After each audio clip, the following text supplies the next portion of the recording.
Claude Smith, qui travaille sur une thèse à Nanterre, une thèse justement sur le post-structuralisme, qui pose une question importante, c'est que s'est-il passé justement dans ce moment du post-structuralisme, va nous parler sous le titre de Traverser le structuralisme avec Deleuze et Lyotard. Bien. D'abord, je voudrais bien sûr remercier pour l'organisation de ce colloque et pour m'avoir convié à y participer, dans la mesure où c'est vrai que ça recoupe assez bien un certain nombre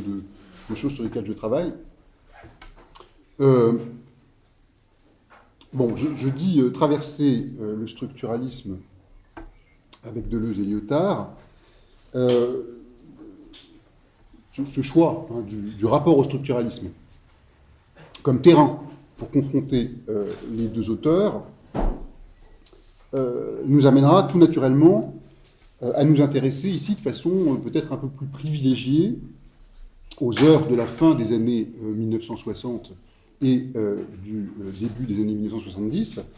autrement dit la période de la plus grande insistance de l'influence du paradigme structural sur leurs travaux respectifs. Mais dans la mesure où le point de vue ici envisagé est précisément celui d'une traversée, nous serons bien entendu amenés à évoquer le statut de la structure, aussi bien dans les œuvres antérieures qu'ultérieures, ne serait-ce que pour mieux mesurer la nature des déplacements opérés à cette occasion. Puisqu'on va parler de trajectoire, de traversée, et de quelque chose qui va à un moment donné être une influence qui va certes faire bouger beaucoup de choses, mais qui en même temps sera, d'un point de vue presque aussi vite l'objet de rejet que d'adoption, la tentation pourrait être de traiter ce genre de questions comme sous l'angle polémique.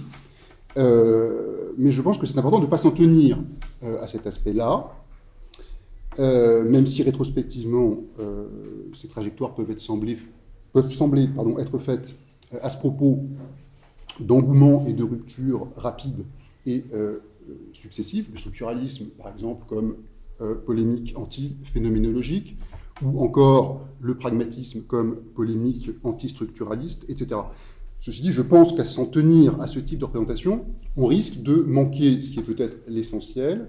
à savoir l'importance d'un travail de pensée qui a pu s'effectuer, malgré tout, à chaque fois, pour rendre possible chacun de ces subtils déplacements de façon suffisamment rigoureuse, malgré tout, pour qu'en fin de compte, il ne s'agisse jamais, après coup, d'en revenir au point de départ. Donc, à chaque fois, malgré tout, quelque chose s'est véritablement passé.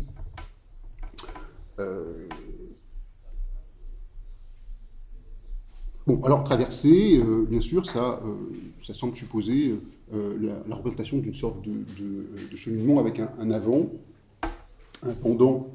et un après, qui seraient comme les étapes de cette traversée. En même temps, bien sûr, on n'échappera pas, du coup, à la question de savoir quel statut donner à cette rencontre, et du même coup, la question de savoir quel est le statut exact du structuralisme dans ce contexte. Autrement dit, est-ce que c'est quelque chose qui est rencontré comme un événement, et comme un événement de quel type? Est-ce que c'est un simple épisode, une sorte de parenthèse, encore une fois, vite refermée, proche à ce moment-là du statut de la mode, qu'on lui donne parfois, mais on verra que la question de la mode n'est peut-être pas si rapidement évacuable que cela. Ou bien est-ce qu'il s'agit véritablement d'un élément déterminant, encore une fois, déclencheur, un matériel, une boîte à outils qui va servir pour de nouvelles élaborations. Quoi qu'il en soit, encore une fois, je considère que ce qu'on peut poser, c'est que l'événement sera suffisamment déterminant pour que l'après ne soit pas comme l'avant, et que ça suffit à mesurer, on pourrait dire, l'enjeu de ce moment. Alors, on parlera successivement, si vous le voulez bien, d'abord de l'approche du motif des structures dans les œuvres respectives de Deleuze et Lyotard. Et on verra qu'il s'agira notamment de parler de ce qui pouvait prévenir peut-être chacun de ces auteurs contre des motifs comme ceux de la forme ou de la structure du point de vue de leurs œuvres antérieures. On parlera bien sûr du travail qu'ils ont par la suite consenti l'un et l'autre pour s'approprier les principaux éléments du paradigme à partir de sa saisie en particulier comme mouvement, et on verra l'importance peut-être de distinguer de ce point de vue-là le mouvement structuraliste du motif de la structure, tel qu'il pouvait apparaître auparavant à la réflexion. Et à partir de là, on essaiera d'observer dans certains champs privilégiés peut-être d'exploration structuraliste, ce qui a pu les amener à se détacher progressivement, de façon parfois très critique, des procédures et des méthodes mises en œuvre par ce courant. Alors, on peut par exemple essayer de partir de la façon dont Lyotard a pu être amené à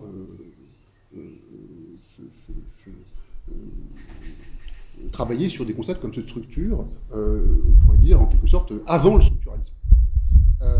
pour essayer d'illustrer ce que j'appelais l'espèce de prévention qui peut sembler présente dans ses œuvres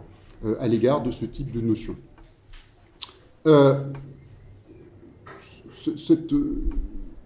Cet abord des problèmes de la forme ou de la structure se fait à partir du point de départ qui est celui du travail philosophique de Lyotard, et qui est assez nettement situé du côté de la phénoménologie, même si c'est une phénoménologie qui est d'emblée travaillée par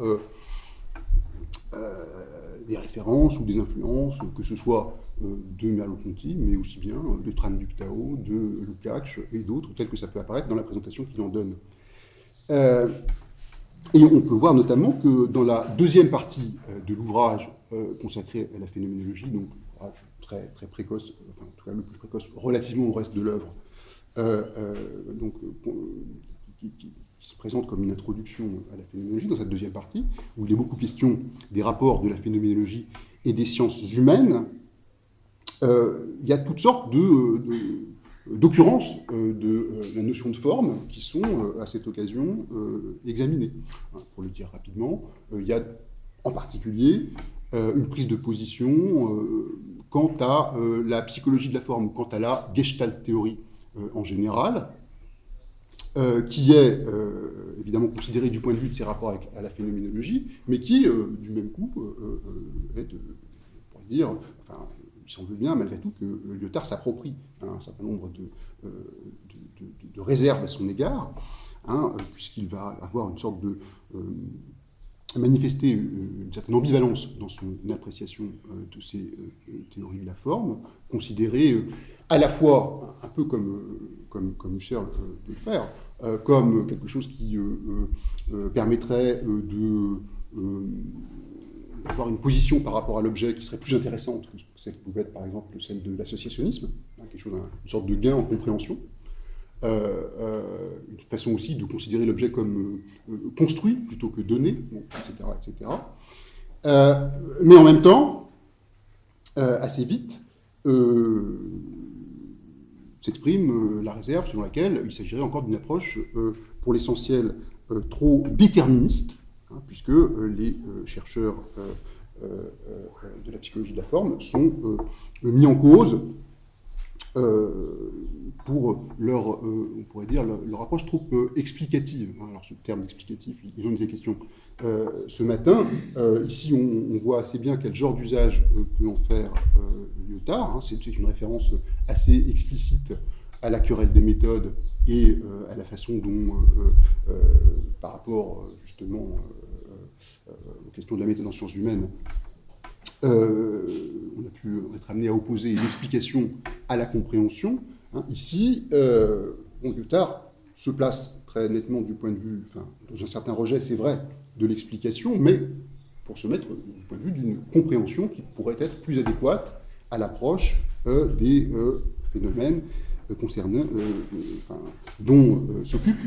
les sciences humaines. De façon plus générale, il y a cette idée que tant qu'on s'en tient à une forme de déterminisme, c'est l'idée qui est prise dans l'approche, en continuité avec l'approche phénoménologique, tant qu'on est dans un déterminisme, fût-ce, précise-t-il, un déterminisme en réseau, et on sent bien qu'ici il commence à y avoir une première appréhension de ce qui peut faire l'originalité de l'approche en termes de surprise, en termes de structure. Néanmoins, l'idée même de loi de structure en général lui semble être encore quelque chose qui serait trop menaçant par rapport à l'originalité du champ ouvert, notamment par la phénoménologie. Donc de ce point de vue-là, il se situe assez nettement, du point de vue de ses positions de départ, du côté, disons, au moins de Merleau-Ponty, ou de Claude Lefort, qui oppose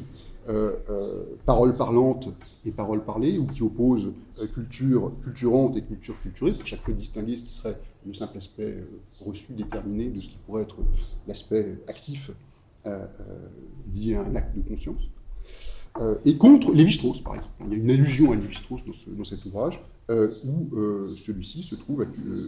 considéré comme coupable d'une excessive systématisation formelle des tensions sociales ou interpersonnelles.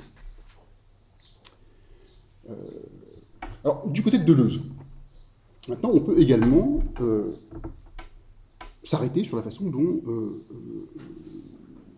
certains usages des concepts de forme et de structure se trouvent, au départ, plutôt marqués d'un indice de négativité. Là encore, les premières références et les ouvrages d'histoire de la philosophie fournissent des éléments assez significatifs dans ce sens. Alors, pour les dire vite, par exemple, avec Bergson, il y a l'insistance sur le fait que il serait préférable de ne pas trop s'arrêter à la fixité des formes pour mieux épouser le mouvement des processus. On trouve dans l'évolution créatrice cette idée qu'il y a forcément plus dans un mouvement que dans les positions successives attribuées au mobile.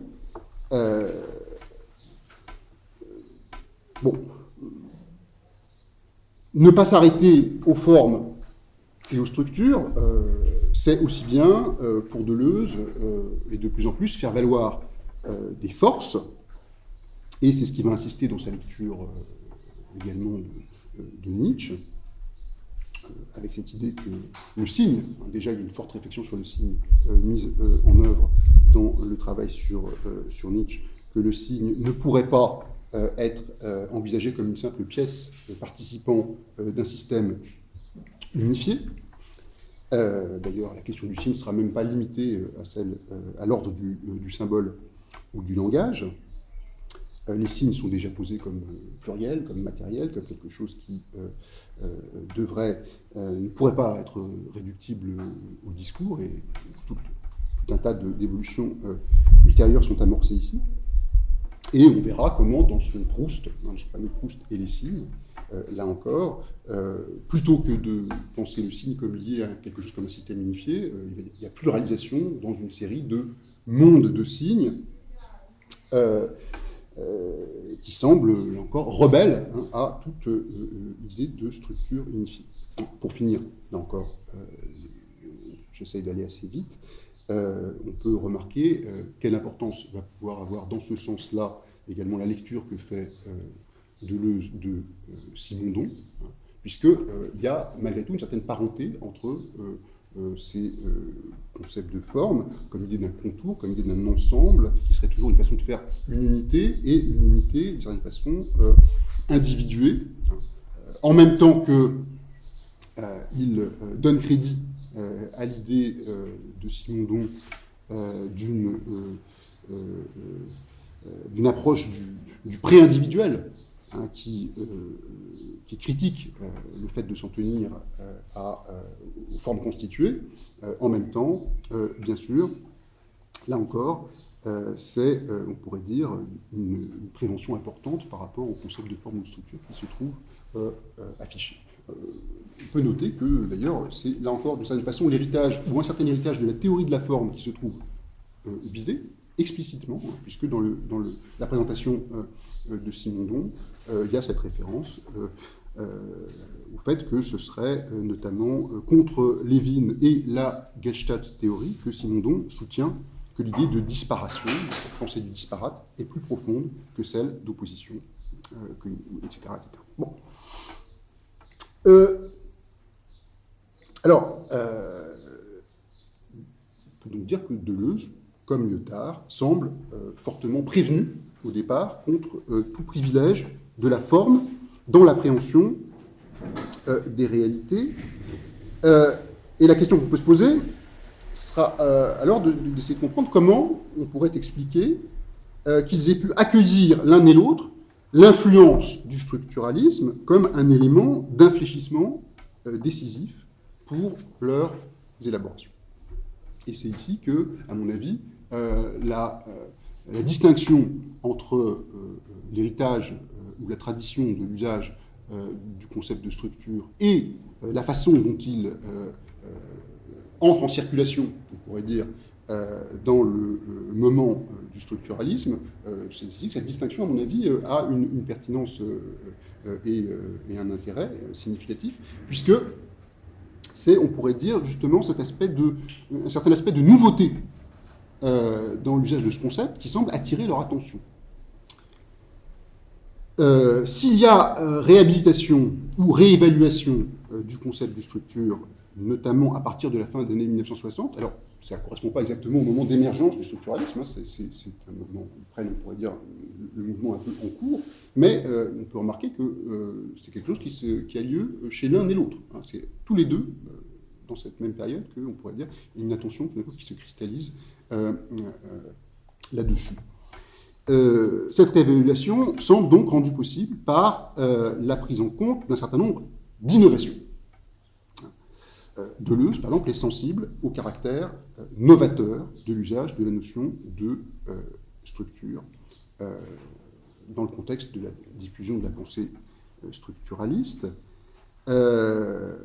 c'est ce qui va se passer notamment quand il en présente les lignes directrices à l'occasion du fameux article dans le recueil de Châtelet. Et c'est aussi l'occasion pour lui, on peut le noter, de reconnaître en même temps une certaine légitimité, ou en tout cas d'insister sur ce qu'il appelle la légitimité des termes en isme. Alors bon, c'est vrai, on se souvient qu'il avait déjà écrit un livre sur le bergsonisme, hein, donc c'est pas quelque chose de tout à fait complètement nouveau chez lui, mais enfin, on pourrait dire que ce qui sous-tend cette évaluation est peut-être de nature un peu différente, puisque ici, cette légitimité apparaît nettement comme liée à une importance accordée par Deleuze à l'esprit du temps. À l'esprit du temps, il emploie ce terme-là, mais il le corrige assez vite,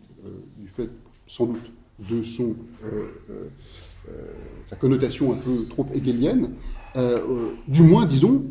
pour un certain intérêt pour un certain air du temps. Il va parler d'un air libre du temps, et air libre du temps qui serait caractérisé par l'éclosion de diverses créations, toutes singulières, mais qui entretiendraient entre elles des rapports d'analogie quant aux problèmes qu'elles soulèvent, quant à leur méthode, quant à leurs solutions. Et c'est ce rapport souple d'analogie dans la diversité qui, à la fois, pourrait justifier ou légitimer le recours au isme, et en même temps rendre possible, on va le voir, la prise en compte d'une nouveauté. La nouveauté, c'est que quelque chose est en train de bouger dans la culture. Et dans ce moment, Deleuze se propose de déceler ou de diagnostiquer, en quelque sorte, des forces nouvelles à l'œuvre, qui seraient porteuses d'innovations telles qu'elles permettent une réévaluation de la notion même de structure. Et on pourrait dire que l'importance du mouvement semble apparaître, pour Deleuze, d'abord au simple fait qu'il accepte de s'engager dans le débat à son propos, ce qui n'était pas spécialement dans ses habitudes jusque-là. Un débat contemporain, et donc c'est en même temps, on pourrait dire, un premier écart par rapport à ce que pouvait être sa pratique essentiellement d'historien de la philosophie. Un premier pas vers la production aussi d'œuvres plus personnelles. Certes, il s'agit encore, pour commencer, d'un travail de présentation plus ou moins didactique, quoique didactique exigeant, mais par les questions actuelles, contemporaines qu'il soulève, comme par son rapport à des œuvres en cours, il marque clairement une inflexion de Deleuze dans le sens de prise de position où s'engage l'originalité de sa réflexion. Il s'agit donc moins de s'intéresser en général à la notion de structure, dans son sens traditionnel, que d'essayer d'évaluer l'intérêt de son usage dans le contexte contemporain. Et c'est ça qui va justifier la forme même de la question. Le passage de la question que, par exemple, qu'est-ce que la structure, ou voire même qu'est-ce que le structuralisme, à une question du type qui est structuraliste, et puisqu'il ne s'agit pas de dégager une essence, l'accent sera mis sur ce qu'il appelle des critères formels de reconnaissance, d'où de nouveaux déplacements possibles de la question, qui devient à quoi reconnaît-on le structuralisme, à quoi reconnaît-on, dit-il ailleurs dans le texte, ceux qu'on appelle structuralistes, pour aller encore plus loin dans le logique du sens, on se souvient qu'à un moment donné, il parle avec humour de ceux que la coutume récente appelle structuralistes. Bon, voilà, si vous voulez, tout ce qui fait que, à la fois, le rapport au contexte permet d'envisager autrement les choses, et en quoi est-ce que ça va influer sur la forme même de la question. Donc je disais, il s'agit de dégager des critères, et ces critères, on se souvient que Deleuze en dégage 6. Je ne vais pas y revenir, puisque Anne Sauvagnat en a parlé tout à l'heure fort bien, mais naturellement, le 6 ne clôt pas dans une sorte de systématicité rigide la définition, hein, puisqu'il ajoute même un chapitre de complément, critères annexes, en quelque sorte, qui montre bien qu'on reste dans le cadre d'une approche ouverte. Voilà. Alors, en même temps, il est clair que ce qui unit tous ces travaux, c'est une certaine façon de traiter de la langue, une certaine façon de traiter de la société, une certaine façon de traiter de l'inconscient, dans les disciplines s'intéressant respectivement à ces champs. Et c'est une façon de les traiter qui semble bouleverser quelque chose, qui semble mettre en crise un certain, notamment, statut du sens. En tout cas, c'est fortement dans ce sens-là que Deleuze va l'interpréter. Statut du sens en même temps que statut du signe ou statut de la façon de lire ou d'interpréter les signes. Et notamment cette chose, cette nouveauté, que le sens déborde à la fois l'individu et la conscience, et qu'il se produit à partir d'éléments en eux-mêmes non signifiants. Ce que ça veut dire, c'est que les penseurs structuralistes ne se réfèrent pas, ou en tout cas pas systématiquement, à quelque chose comme l'initiative d'une conscience subjective, et en essayant de penser le sens comme effet de structure, bien sûr, ils en viennent à rompre avec ce qui pouvait être l'approche dominante de ces questions depuis l'après-guerre, c'est-à-dire, bien entendu, le courant phénoménologique. D'où la dimension polémique, rétrospectivement un peu enflée, de cette inflexion. Je vais essayer assez vite, en même temps, de montrer en parallèle comment, chez Lyotard aussi, c'est bien quelque chose comme une innovation, hein, qui semble rendre possible l'accueil du paradigme.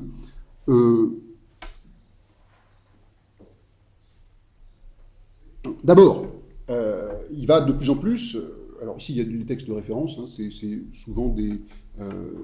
articles qui conduisent progressivement vers discours-figures, mais qui sont consacrés soit à Lévi-Strauss, soit à tel travail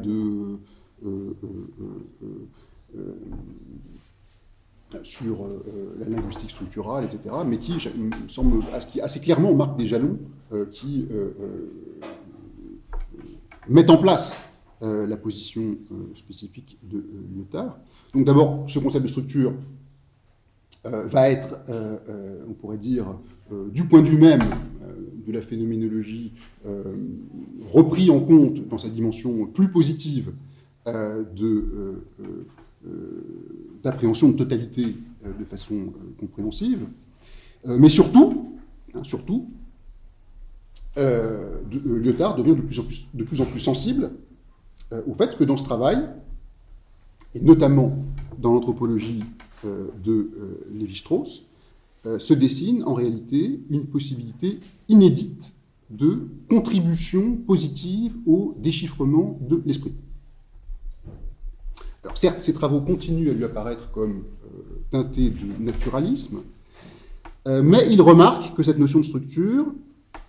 a été élaborée sur le phénomène de message. Et donc, quelque chose qui est à la fois, dit-il, physique et humain par sa valeur sémantique. Et il fait en outre observer que, pas moins que dans l'œuvre de Freud, du coup, le postulat d'un inconscient ne signifie ici un déterminisme strict. D'où vient qu'il faudrait reconnaître une capacité nouvelle d'éclairage, une ambiguïté, dit-il dans un sens encore un peu merleau-pontien, mais en tout cas une richesse qui fait défaut à la pensée causale au sens habituel. Donc, premier mouvement, distinguer le déterminisme structural des déterminismes au sens habituel. Second mouvement, il y a l'idée que ici, l'essentiel se joue bien sûr dans le rôle de la relation,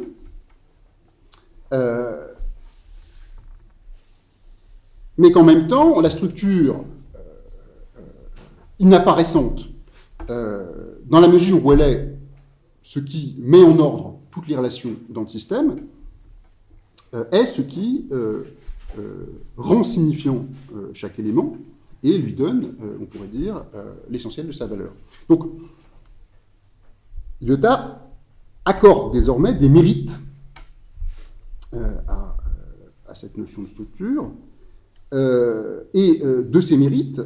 on serait en droit désormais de conclure que le philosophe, je cite, aura plus de mal à triompher de l'anthropologisme aujourd'hui s'il s'avise de le combattre qu'autrefois du psychologisme ou de l'historicisme. Donc ici, référence assez claire à la phénoménologie, il y a cette idée qu'on ne pourra pas combattre le structuralisme nouveau avec les mêmes outils que ceux que pouvait faire valoir la phénoménologie par rapport au structuralisme ancien, si j'ose dire, ou en tout cas par rapport à la notion de forme ou de structure telle qu'elle pouvait être mise en œuvre par les penseurs de la Gestalt. Et tout ça tient, pour l'essentiel, au fait que, désormais, notamment, Lévi-Strauss ne se tient plus dans l'alternative entre la chose, le social chose, dit-il, ou la représentation, le social représentation, mais que, désormais, on considère le phénomène social comme un signe. Et Lyotard se rend sensible, tout d'un coup, au fait que c'est une façon de prendre en charge une dimension nouvelle qu'il va appeler le pouvoir référentiel du sens ou du concept. Alors c'est une façon de désigner la référence comme étant l'élément essentiel ici peut surprendre, puisque la dimension référentielle n'est pas communément celle qu'on considère comme étant la plus mise en avant par le structuralisme européen. Mais enfin, ça marque bien aussi le sens dans lequel il y a importance pour Lyotard à prendre en considération la question du signe,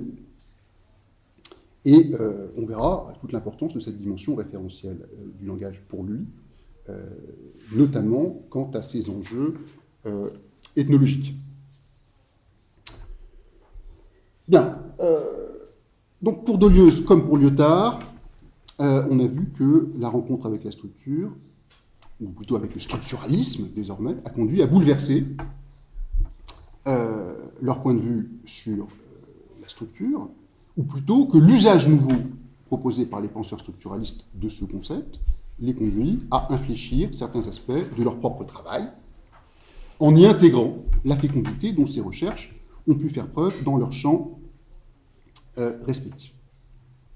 Alors, on va considérer ici, et de façon privilégiée, ces inflexions de pensée dans leur rapport au travail des ethnologues. C'est un choix discutable. J'ai utilisé celui-là pas parce que je considérais qu'il y aurait une sorte de privilège incontestable de ce champ de recherche, mais je pense qu'il est néanmoins assez décisif pour les deux auteurs et qu'il est clair que la plupart des autres questions soulevées par ces débats pourront s'y trouver plus ou moins directement corrélées. Donc, pour en venir à cette façon dont l'intérêt pour le travail des ethnologues structuralistes a pu infléchir le sens des travaux de Deleuze et Lyotard, on peut d'abord essayer de marquer comment Deleuze, aussi bien dans son travail sur ces auteurs que dans les critiques qu'il va leur adresser par la suite, a été extrêmement préoccupé de ce qui se passait justement dans ces élaborations d'anthropologie ou d'ethnologie pour tenter de rendre compte du fonctionnement des sociétés. Et on pourrait même dire qu'associé à Guattari, il va en venir à proposer une véritable anthropologie alternative, ou quasi-anthropologie alternative, dans les analyses qu'ils mènent ensemble. Alors, si on essaye de reprendre le fil de leur rapport au structuralisme sur ces questions, on peut voir d'abord que dans sa lecture de Lévi-Strauss, il va très vite être vivement intéressé par le statut de certaines questions particulières, qui lui permettent par exemple d'exemplifier les fameux critères de fonctionnement du structuralisme. Par exemple, le totémisme, qui devient l'exemple récurrent pour permettre de comprendre le jeu différentiel qui articule entre elles les séries de différences, séries animales, séries des positions sociales, dont l'un serait donc le signifiant de l'autre, mais dans des positions qui ne sont pas définitivement fixées. Mais en même temps, on peut noter qu'il se tient plutôt en retrait d'autres débats surgis à l'époque à propos de certaines caractéristiques du structuralisme, et notamment tous les débats qui concernent le problème de l'historicité. Le caractère achronique de la structure n'est pas quelque chose qui lui pose spécialement problème, ni d'ailleurs tous les débats, en tout cas dans la forme qu'on leur donne à ce moment-là, tous les débats corrélatifs sur les sociétés sans histoire, sur genèse et structure, etc., non pas qu'ils ne s'intéressent pas positivement à ces problèmes, mais tout simplement parce que, au fond, pour lui,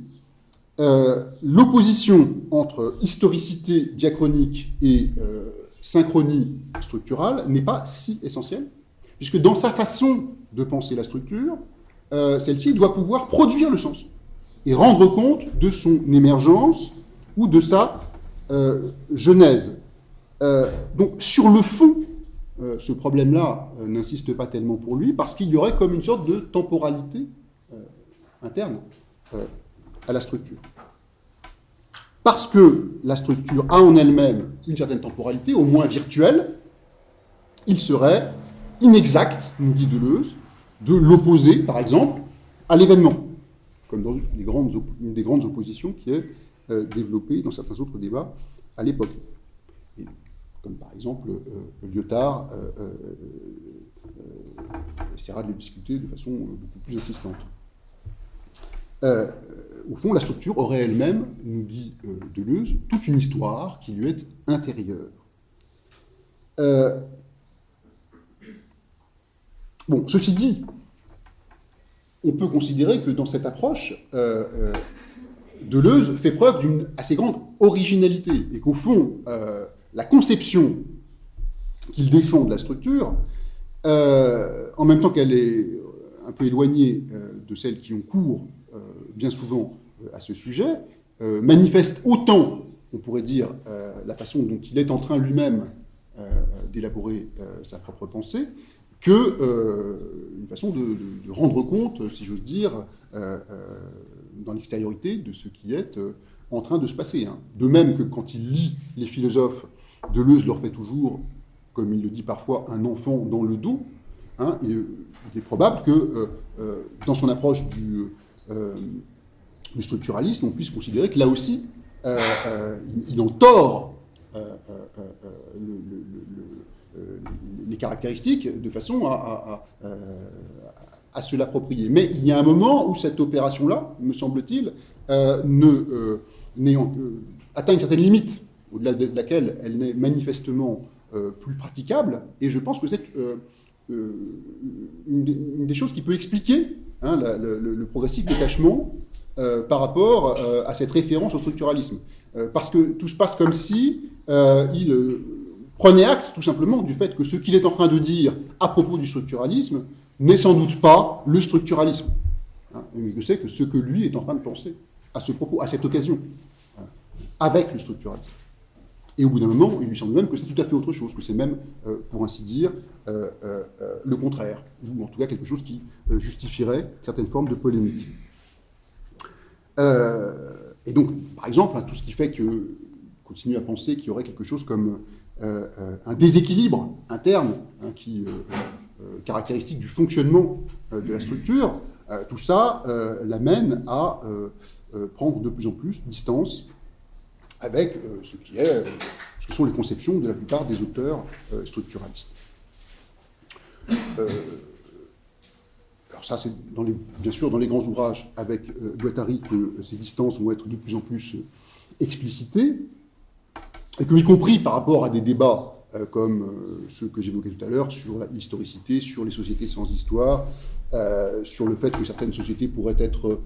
fondées sur une sorte de reproduction du même, etc., désormais,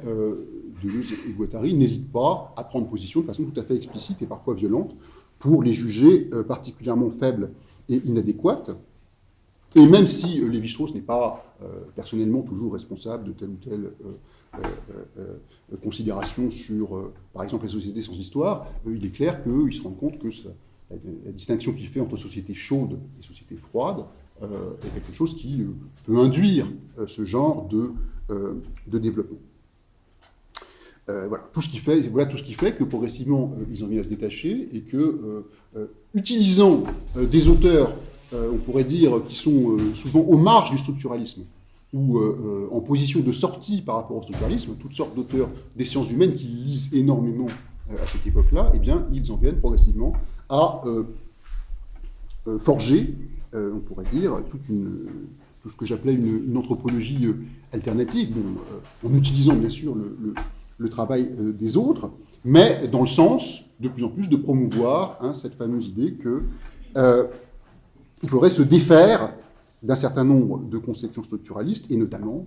pour finir, de l'idée même que la sphère de l'échange pourrait avoir un quelconque privilège. De ce point de vue-là, bien sûr, ils engagent, du coup, en quelque sorte, ils se démarquent très nettement de Lévi-Strauss lui-même, à partir de l'idée que la sphère de la production serait plus essentielle que celle de l'échange. C'est la fameuse mise en place de l'alternative machine contre structure. Évolution dans laquelle, bien sûr, le rôle de Guattari joue un rôle très grand, puisque c'est lui qui avait proposé ce recours à la machine dans son fameux texte de 1969. Mais c'est ce qui va faire aussi que, désormais, Deleuze et Guattari vont essayer de considérer plutôt ce qu'il en est des machines sociales, qui pourrait, par exemple, exemplifier dans une histoire le développement d'une théorie des flux et de leur degré de territorialisation. Alors, il s'appuie notamment, bien sûr, sur toutes sortes d'anthropologues en marge du structuralisme, les africanistes comme Meyer Fortes, etc., où ils vont emprunter toutes ces notions de segmentation, toute cette façon de penser de plus en plus le territoire comme premier par rapport à la parenté, etc., etc. Un des enjeux majeurs de ce déplacement, c'est que, envisagé depuis cette perspective, c'est tout un aspect de la question du politique qui va se trouver reconsidéré et transformé, avec cette idée que, désormais, à l'appui d'une conception dans laquelle c'est, on pourrait dire, beaucoup plus du côté d'une pragmatique et des agencements et d'une multiplicité d'agencements d'énonciation que se jouerait la production du sens, on pourrait dire que tout ressortit d'une sorte de politique, à condition, bien sûr, de distinguer, c'est ce qui se met en place au fil de ces années-là, entre une macropolitique et une micropolitique, dans laquelle pourrait être posé le problème des devenirs. Bon, tout ça pour dire que, en même temps que se construit cette anthropologie alternative et cette mise en cause du structuralisme, c'est tout un travail, toute une mise en cause d'un certain usage traditionnel de la notion d'histoire et du recours à l'historicité qui se trouve en jeu, et en même temps avec une façon de concevoir la politique, et que sur ce terrain-là, on peut essayer, pour finir, de tenter un parallèle avec Lyotard, et notamment avec tout ce qui va devenir sa réflexion sur les évolutions du rapport à l'histoire dans la postmodernité. Alors, l'interrogation de Lyotard, pour en venir là, sur les structures et leurs limites, se poursuit elle aussi de façon particulièrement significative dans ses considérations sur l'anthropologie et sur l'histoire, qui prolonge notamment ses propres lectures des ethnologues. Je propose simplement, pour aller vite, de noter qu'il est d'emblée, pour sa part, préoccupé par un type de problème qui, pour le coup, est assez loin des préoccupations de Deleuze, et qui est plutôt du côté de la différence entre pensée sauvage et pensée scientifique. À partir de la thématisation du problème de la pensée sauvage par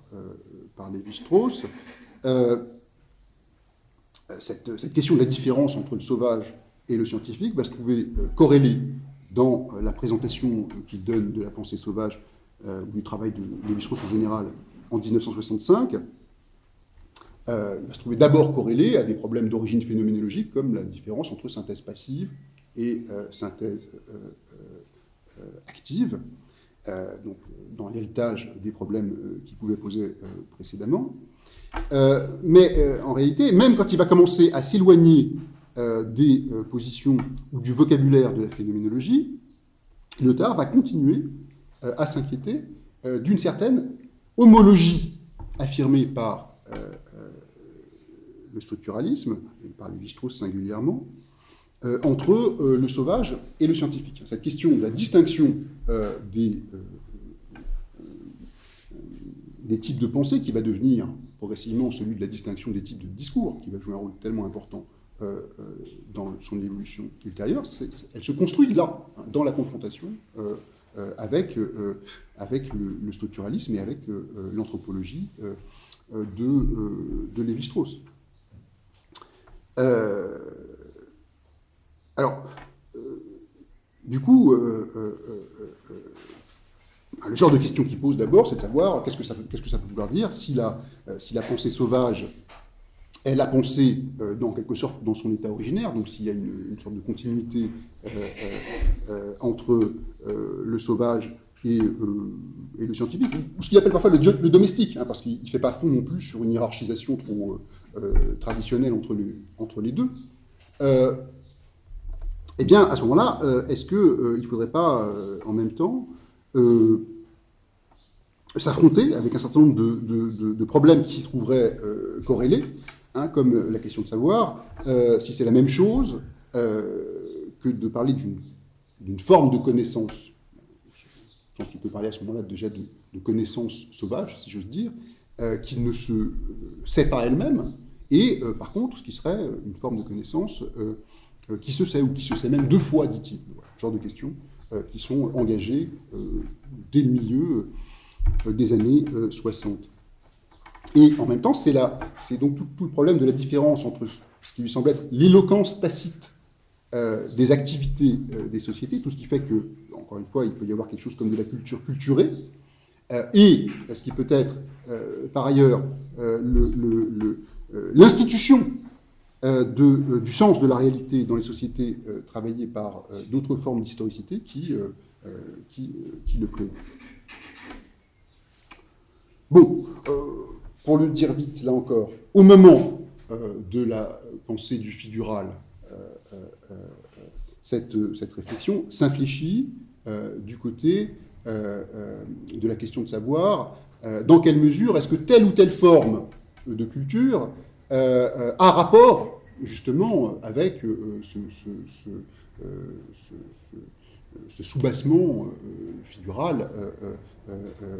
des discours. Hein. Quelles sont les formes de rejet qui peuvent être pratiquées selon qu'on construit une culture autour de formes essentiellement mythiques, par exemple, ou bien selon qu'on la vit selon des formes plus tournées vers l'exploration scientifique. Et une des solutions qu'il va proposer à ce problème, qui est intéressante à ce moment-là, c'est de traduire ça dans les formes, d'une part, plutôt du refoulé, pour ce qui est des cultures traditionnelles, et d'autre part, plutôt de la forclusion. À ce moment-là, il pousse, on pourrait dire, une forme de provocation, hein, jusqu'à considérer que, littéralement, il y aurait dans la dynamique des sociétés occidentales quelque chose qui serait de l'ordre de ce que Lacan appelle en même temps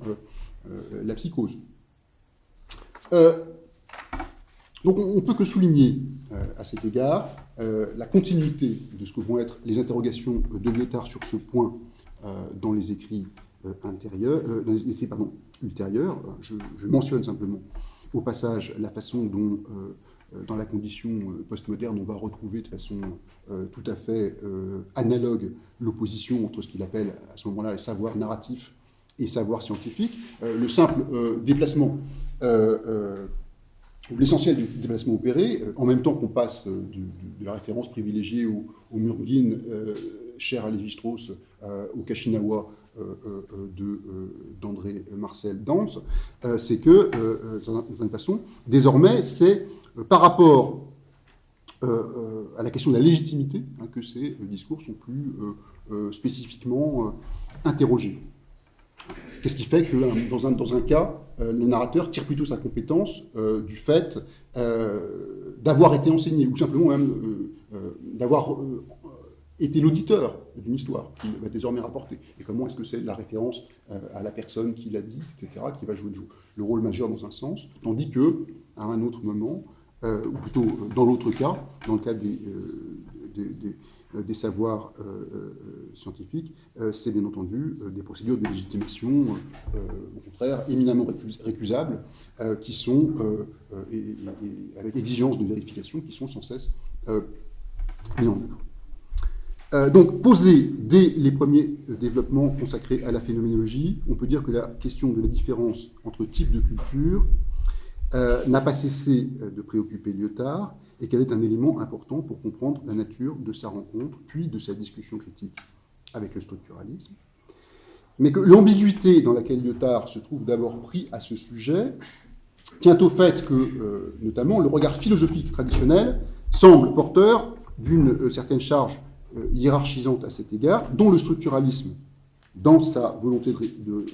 relativisation, ne lui semble pourtant pas permettre de sortir tout à fait. D'où la fameuse solution qui semble progressivement s'imposer à lui et qui consiste précisément dans l'insistance sur la pluralité des formes discursives. Et c'est aussi ce respect de la pluralité qui trouve à se nourrir des apports d'une approche pragmatique qui contribue, là aussi, à le détacher de son côté des solutions structurales. En même temps, et pour finir, il n'empêche que cette solution par la pluralisation ne fait que relancer avec plus d'intensité un autre problème qui ne cesse pas de préoccuper Lyotard, et qui est celui du statut de ce qu'il commence à appeler les grands récits de légitimation. Il faut quand même noter que le diagnostic postmoderne consiste aussi, sur ce point, à mettre en cause la possibilité pour ce qu'il pourrait appeler la communauté sauvage de se penser comme une société de citoyens. C'est la question même du passage de la communauté entendue au sens structurée par le discours narratif à la communauté entendue comme structurée par le discours de légitimation moderne, qui lui semble faire problème. Alors, bien sûr, on peut dire que cette réflexion prolonge l'interrogation qui était menée à propos des structures, puisqu'il s'agit de faire insister une sorte de diversité insurmontable des cultures, mais en même temps, je voudrais quand même dire, il ne me semble pas que Lyotard se satisfasse jamais tout à fait de ce constat. On a pu parler de ce qui pourrait être sa position d'honnête post-modernité. En réalité, je suis plutôt porté à penser qu'il n'y a jamais eu de confort dans cette position-là, et que la fin d'une certaine modernité est toujours aussi bien pensée comme une défaillance, comme quelque chose de pratiquement invivable. Si on prend au sérieux ce que ça peut signifier dans certaines de ces suggestions, comme lorsqu'il pense, par exemple, quand il en vient à se demander si on ne pourrait pas dire que la requête d'universalité pourrait être pensée comme quelque chose qui serait limité spatialement, ou géographiquement, ou culturellement à une certaine ère. On ne peut pas ne pas considérer qu'il y a nécessairement quelque chose comme un impossible dans la formulation même de ce genre de choses, et que c'est vécu comme ça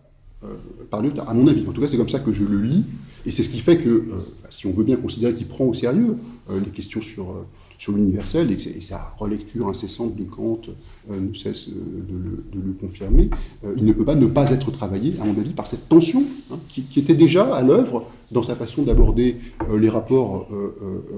de la phénoménologie au structuralisme, et il va accompagner l'ensemble de sa réflexion ensuite sur ces questions-là, et qui fait que c'est aussi bien quelque chose qui n'est pas quelque chose dont on sort, ou dont il me semble qu'il sorte de façon si confortable. Donc, tension maintenue, je dirais, à ce sujet. Bon, j'avais prévu d'autres choses, mais peut-être je crois que je suis en train de parler très très longtemps. Donc, je m'arrête. Merci.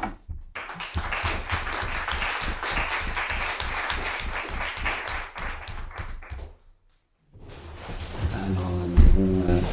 quelques minutes pour des questions. 5 minutes, plus 5. Alors, j'ouvre à vos questions. Jean-Michel. Juste après avoir écouté ce que vous nous avez raconté, en tenant compte du fait qu'il y a des choses que vous n'avez pas pu nous raconter, on a envie de vous poser la question de la comparaison. Vous avez quand même au moins décrit les deux sorties du structuralisme, de Deleuze et de Lyotard. Est-ce que vous pouvez dire quelques mots de leur comparaison? En quoi sont-elles la même et en quoi sont-elles différentes? Si on veut, à mon avis, établir ce parallèle, on pourrait dire qu'il y a une ressemblance en ce que, dans les deux cas, on aboutit à une sorte de constat de pluralisation nécessaire d'un certain nombre d'instances, notamment discursives, et que c'est quelque chose qui relèverait d'une sorte de cours des choses, voilà, qui serait constitutif du temps. Par contre, à mon avis, là où il y a peut-être une différence, mais je pense qu'on peut en discuter, c'est peut-être une lecture personnelle, c'est dans la façon presque dont c'est vêtu, j'ai envie de dire. Je pense que pour Deleuze, c'est plus joyeux. Je crois que Deleuze vit cette pluralisation comme quelque chose de tout à fait positif et dans quoi il convient de s'installer avec bonheur. Alors que chez Lyotard, c'est quelque chose qui ne laisse pas d'être inquiétant, même si il s'y installe aussi, mais parce que, encore une fois, il y a cette question de la mise en cause des récits cosmopolites, par exemple, hein, puisqu'on parlait d'ethnologie, qui pour lui ne peut pas ne pas poser de problème. Bon, par tout ce qu'il est, par tout ce qu'il a fait, par tout ce qu'il essaye par sa façon singulière de poser les questions. Voilà. Donc peut-être aussi que c'est ça qui peut expliquer le fait que, à certains côtés, quand il se retourne même sur son œuvre, il le vit parfois plus mal. Qu'il y a aussi parfois, ce qui ne se verrait jamais chez Deleuze, des formes de regret ou de réserve par rapport à tel ou tel moment de sa pensée. Je crois que c'est lié au fait qu'il est traversé par une tension qui fait qu'il n'y a pas de confort dans sa façon de poser des problèmes. Est-ce que vous diriez, pour continuer sur le même versant, que la différence tient au fait que chez Deleuze, le passage à la pluralité du discours, et donc l'abandon du structuralisme est joyeux, parce que la question de la légitimité ne se pose pas, et qu'elle se pose pour Lyotard. Donc à chaque fois, l'inconfort tient au fait qu'un régime de discours se trouve écrasé par un autre. Oui. Et que l'on a un problème de différent et que le différent ne peut jamais être confortable. Tout à fait d'accord. Jane. Le terrain de cette comparaison est vaste, mais je n'ai pas entendu parler de Althusser. Et je me demande s'il n'y a pas intérêt à considérer de la part de Deleuze le rôle de sa lecture de Althusser dans Différence et répétition, où le problème prend la forme d'une structure. Et du côté de Lyotard, il y a un essai qui apparaît, je crois, dans Dérive à partir de Marc Freud, où il s'attaque à la notion de science chez Althusser en faisant appel à aliénation. Et le moment présent où on attache aliénation en même temps à la science et à l'idéologie, ou au vécu. Alors, est-ce que, à votre avis, ces deux façons d'aborder Althusser jouent dans cette traversée du structuralisme? Oui, je dirais que ça joue forcément, notamment via le fait que derrière Althusser, il y a Marx, et que de toutes les façons, c'est quelque chose qui joue un rôle fort dans l'époque. Alors, pour faire peut-être essayer de dire quelque chose de la différence entre les deux, là, je dirais que il me semble que l'accueil que fait Deleuze à Althusser est beaucoup plus tranquille, là encore, au sens où, pour lui, c'est simplement un renouvellement dans l'approche de Marx, qu'il le prend dans son aspect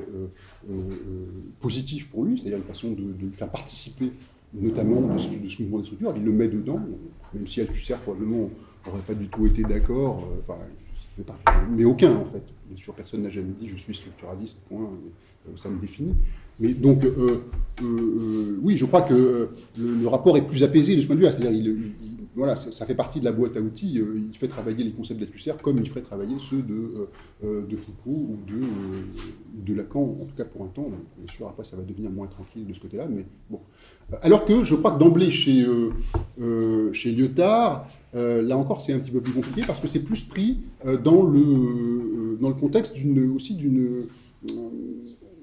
d'un débat interne au marxisme. Je pense que Lyotard est plus personnellement engagé de ce côté-là, et que donc du coup, pour lui, la position prise par Althusser, c'est tout de suite beaucoup plus compliqué. C'est pas simplement un philosophe qui émet des concepts, c'est aussi un représentant, même si on sait maintenant qu'il était très marginal, etc., c'est aussi un représentant du PC, donc quelque chose qui est de l'ordre d'une bureaucratie de la pensée, et ça fait partie des éléments d'appréciation à son égard. Au fond, tout se passe comme si la structuralisation du marxisme, d'un point de vue, au regard de Lyotard, c'était une sorte de bureaucratisation du marxisme.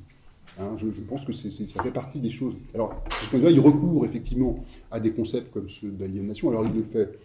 quand même pas trop naïvement, c'est-à-dire il ne fait pas exactement ce que Althusser critique. Mais par contre, il va recourir notamment à la fameuse introduction de 43, au texte de 43, c'est-à-dire à l'introduction à la philosophie du droit de Hegel, et à tout ce qui fait que, à ce moment-là, ce qui insiste chez Marx, c'est une polémique contre Hegel, mais c'est une polémique contre Hegel qui se place pas simplement sur le plan de la distinction entre science et idéologie, par exemple, ou entre philosophie et matérialisme, mais où il y a quelque chose d'assez subtil qui se construit, notamment autour des concepts de la différence entre opposition réelle et négation, des choses comme ça. Bon, il y a toute une discussion là-dessus. Alors, ce qui est intéressant à ce propos, c'est vrai qu'au même moment, ou en tout cas dans une période un peu comparable, ou quelques années avant, je sais que c'était notamment beaucoup d'auteurs du marxisme italien qui se sont beaucoup intéressés à ce texte-là, justement, et qui l'ont travaillé dans pour des aspects qui ne sont pas tout à fait les mêmes, mais qui sont à certains égards comparables. Et j'étais étonné en étudiant le texte de Lyotard qui n'y fasse pas référence, parce que c'est vrai que ça aurait pu aussi alimenter probablement sa réflexion de ce côté. Mais bon, encore une fois, à mon avis, l'essentiel, c'est ça, c'est que la discussion sur le marxisme, pour Lyotard, c'est quelque chose qui engage un peu plus qu'un débat philosophique, mais aussi mène le débat philosophique aussi. Une dernière question. Ok, une question peut-être un peu provocante, pas sur la sortie du structuralisme, mais sur le retour au structuralisme. Moi, j'étais en lisant l'un des textes du dernier Lyotard, je suis assez frappée quand il essaye de penser le fait d'être tributaire grâce à l'enfance, l'inconscient et la langue. Alors, le fait que là, il y a des pages pour un lecteur de Lacan qui sont très très lacaniennes et très en opposition avec les premières critiques de Lacan et des écrits de Lacan et du déterminisme structuraliste de Lacan. Et là, on a l'impression qu'on a un retour à un intérêt pour des effets de structure, ce serait beaucoup dire, mais cette langue qui est plus grande que nous et qui nous transit. Alors, est-ce qu'il y a du moins dans la thématique, on a l'impression qu'il y a une sorte de réconciliation un peu tardive avec quelque chose que le Lacan structuraliste des années 50-60 a essayé de penser. Oui. Oui, de toute façon, à mon avis, là, pour le coup, la polémique avec Lacan engage beaucoup moins Lyotard que Deleuze-Guattari. Je pense qu'il s'engage un peu moins sur ce terrain. Ça, c'est une impression, c'est discutable. Je ne dis pas que j'ai forcément raison. C'est une impression que j'en ai. D'autant qu'il maintient toujours quand même une référence à Freud qui est pas si catastrophique, alors que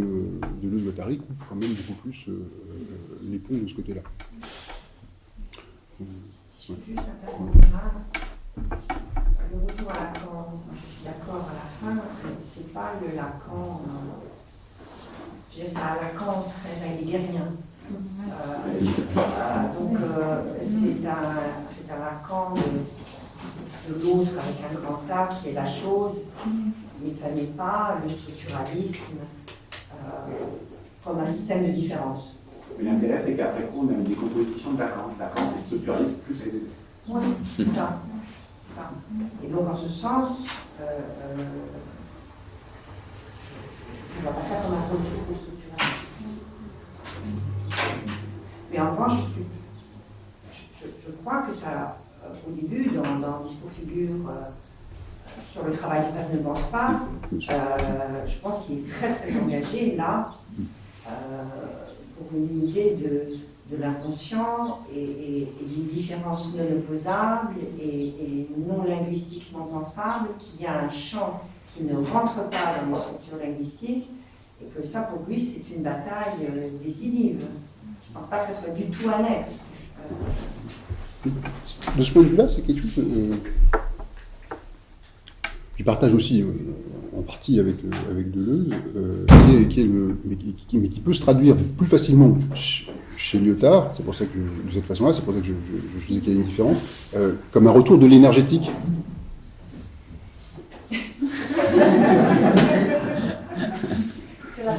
C'est le laveur de vitres. Oui, bien sûr.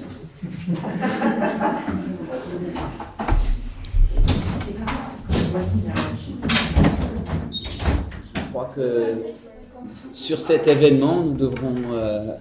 clore la journée et remercier encore une fois Claude. Merci.